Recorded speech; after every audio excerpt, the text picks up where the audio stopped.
Despite the crises that President Kennedy faced related to the civil rights movement, his presidency was really defined by foreign events. When Kennedy became president, the United States was in the middle of the Cold War. And this meant that Kennedy's primary concern was stopping the spread of communism. In his inaugural address, Kennedy spoke about almost nothing else but stopping the spread of communism. He literally dedicated his entire speech to stopping communism. At one point, he said this: "Let every nation know, whether it wishes us well or ill, that we shall pay any price, bear any burden, meet any hardship, support any friend, oppose any foe, to assure the survival and the success of liberty." In other words, he was saying that the United States was willing to do anything, regardless of the cost, to prevent the spread of communism. And with this goal in mind, Kennedy in 1961 created the Peace Corps, which still exists today. Now, as I've mentioned in a previous lesson, it was generally believed that people who live in misery tend to be attracted to communism because it offers them a way out. They will never have a very high standard of living, but the government will at least take care of them. So many in the American government thought that the way to prevent communism was to help improve the standard of living for people around the world. And this is what the Peace Corps did and what it still does. It went all over the world and did everything from laying sewage pipe to building houses. And this, it could be argued, is JFK's most enduring legacy. I've also mentioned in a previous lesson that out of the Cold War came what we refer to as the space race. In 1957, during President Eisenhower's administration, the Soviet Union successfully launched the world's first man-made satellite into space, which they called Sputnik. Well, how do you top that? What is better than sending a satellite into space? Well, send a person into space and bring them back safely. So, in the late 50s, NASA began what it referred to as Project Mercury. And the goal of Project Mercury was to send a man into space and bring him back safely. Unfortunately, the Soviet Union beat the United States to this as well. In April 1961, just 3 months after Kennedy became president, the Soviet Union successfully sent an astronaut named Yuri Gagarin into space and brought him back safely.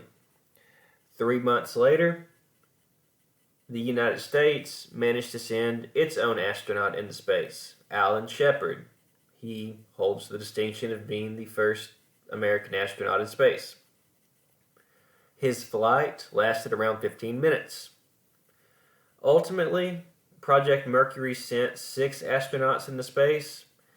The only other one that I mention is John Glenn, because he is the first American to actually orbit the Earth.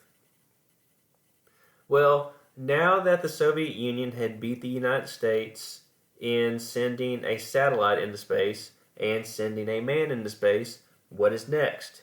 Well, in May of 1961, just 1 month after Yuri Gagarin made the first trip into space, Kennedy challenged the nation to land a man on the moon, and return him safely to Earth. And the reason why he chose this goal was it was a clear goal, but at the same time, it was a goal that would take time. So this was something that the United States could look to as a long-term goal.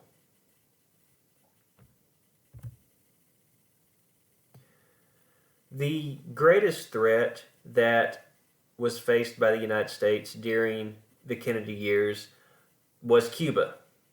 Now, in 1959, just before Kennedy was elected, a Cuban revolutionary named Fidel Castro had overthrown the Cuban government and had set up a communist government.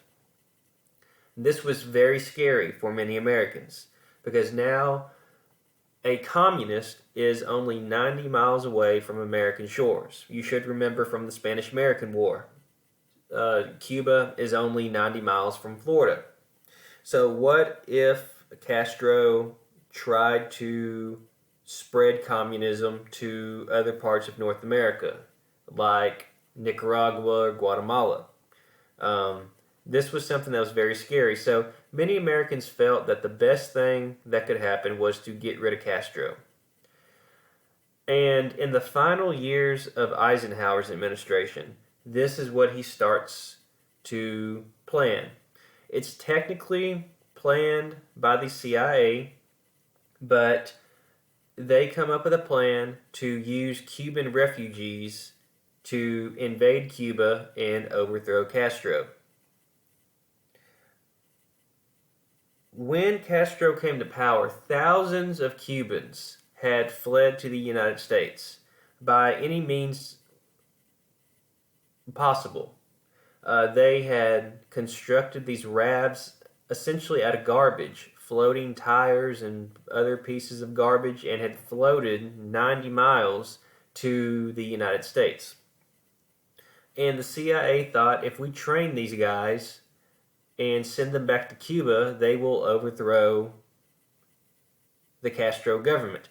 Well, they were wrong. First of all, they did not do a very good job of keeping the secret. It actually showed up in American newspapers, and by the time the invasion actually took place, Castro knew exactly where they were going to arrive, and he himself was even there in a tank.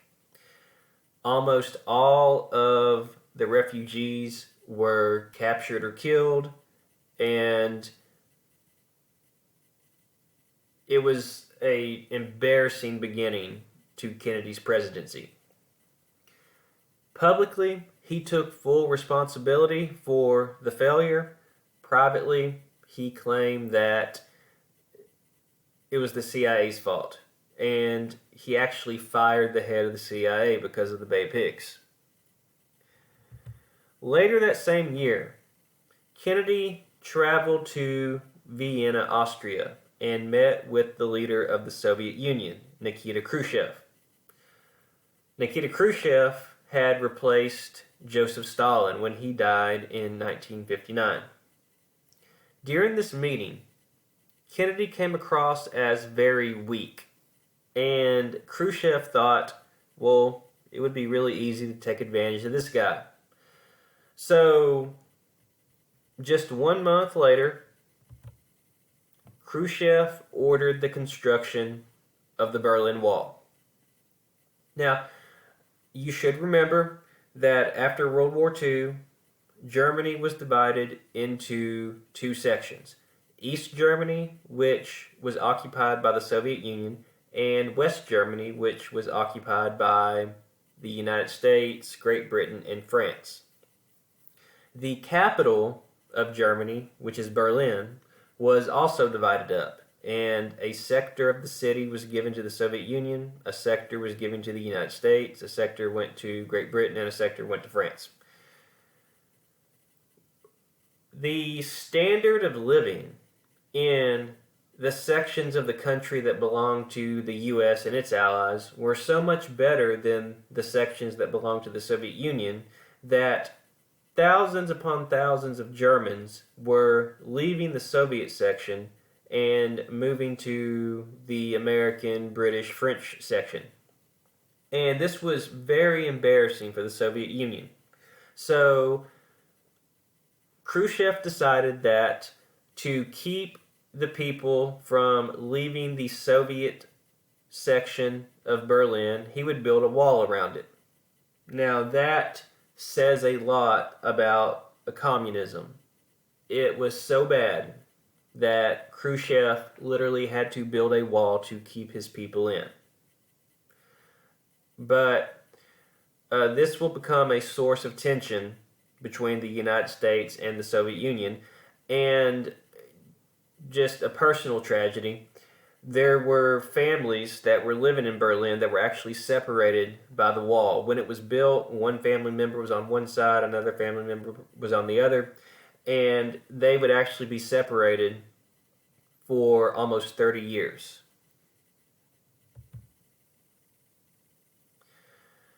By far the most terrifying moment of the entire Cold War occurred in October of 1962.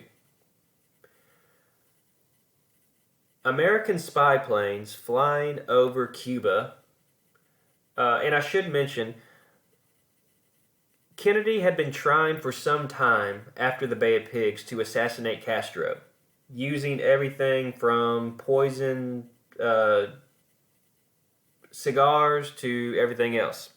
But anyway, in October of 1962, American spy planes were flying over Cuba and noticed what looked like soccer fields. Well, something was wrong right off the bat. Cubans don't play soccer, they play baseball. Soccer is popular in Russia. And they soon discovered that these were not soccer fields, they were missile bases disguised as soccer fields. And that the Soviet Union was actually moving nuclear weapons into Cuba. This is 90 miles from the United States. So these nuclear weapons could be used on almost any major city in the United States. So Kennedy had to come up with a plan. How does he get these nuclear weapons out of Cuba? Well, he met with his cabinet, and the leader of, or the head of the Air Force argued that, well, we should bomb Cuba. Well, that didn't seem like a very good idea. What if Cuba just hit the button and launched its nuclear weapons at the U.S.? The chief of staff of the Army said, well, we should send troops into Cuba. That also didn't seem like a very good idea.